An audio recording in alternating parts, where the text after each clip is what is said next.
continuing along with this idea that the mind-body connection in fitness is so very important. And to help illustrate my point, I'm going to be using this today. Yes, I know, I'm a Bills fan. I'm hoping someday there's going to be a cure.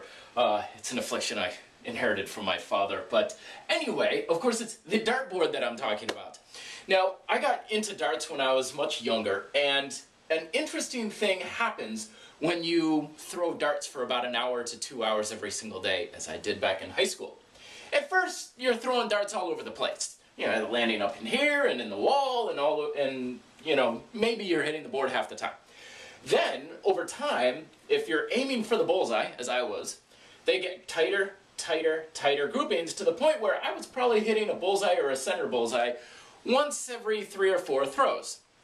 Now, it may not seem remarkable, it's like, oh, you're practicing, no big deal. But the thing that's interesting to note is that no real physiological changes are happening to improve my abilities to hit the bullseye.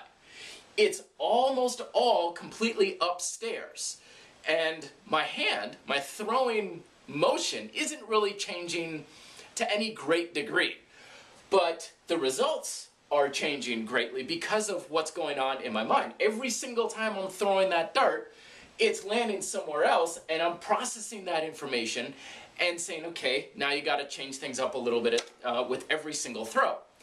The lesson here is that, like throwing darts, all of our exercises are physical actions, but they're directed by what's going on upstairs. The mind and so forth is causing the changes to happen.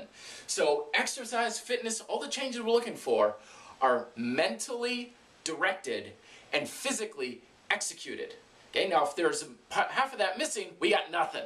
You know, we can think all we want, nothing physical is going to come out of it, but if we just simply go through the motions, like if you just simply throw darts and you don't care where they land, you're not going to get any better at hitting any one area of the dartboard. You're just going to keep getting thrown and thrown. That's why in exercise, we can't just go through the motions, even if they're difficult, and expect something to happen.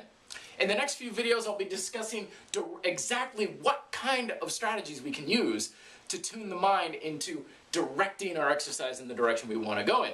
Thoughts down below. Till then, be fit, live free.